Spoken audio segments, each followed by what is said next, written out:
కోయ ఎల్లమ్మ తల్లి జ్యోతిష్యాలయం.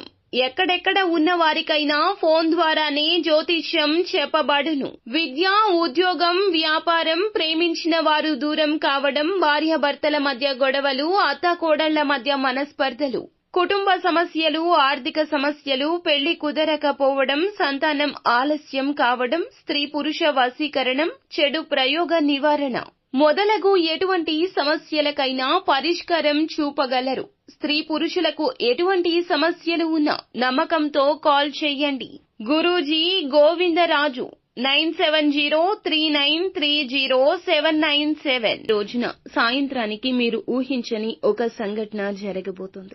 ఇది పండితులు చెప్తున్న మాట. ఏమాత్రమూ అశ్రద్ధ వహించొద్దు.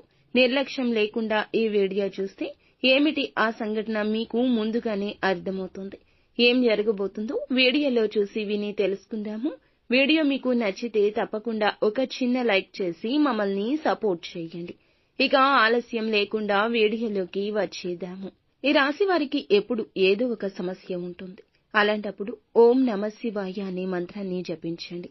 అందువల్ల మీకు వచ్చే ఆపద రాకుండానే తొలగిపోతుంది. ఈ రోజున మీ ఇంట్లో ఒక స్త్రీ తిరుగుతుంది. సాక్షాత్తు ఆమె లక్ష్మీదేవి మీ ఇంట్లో తిరుగుతుంది. కాబట్టి ఈ రోజున మీ ఇంటిని శుభ్రంగా ఉంచుకోండి. చెత్తా చెదారం లేకుండా ఉంచుకోండి. లక్ష్మీదేవి అప్పుడే మీ ఇంట్లో కొలువై ఉంటుంది.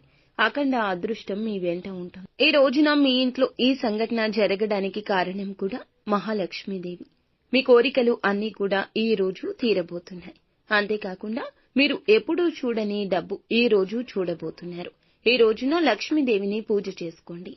ఎర్రటి పువ్వులంటే అమ్మవారికి ఇష్టము. ఎర్రటి పువ్వులతో పూజ చేసుకోండి. మీ ఇంట్లో ఇంకా ధనవర్షం కురుస్తుంది.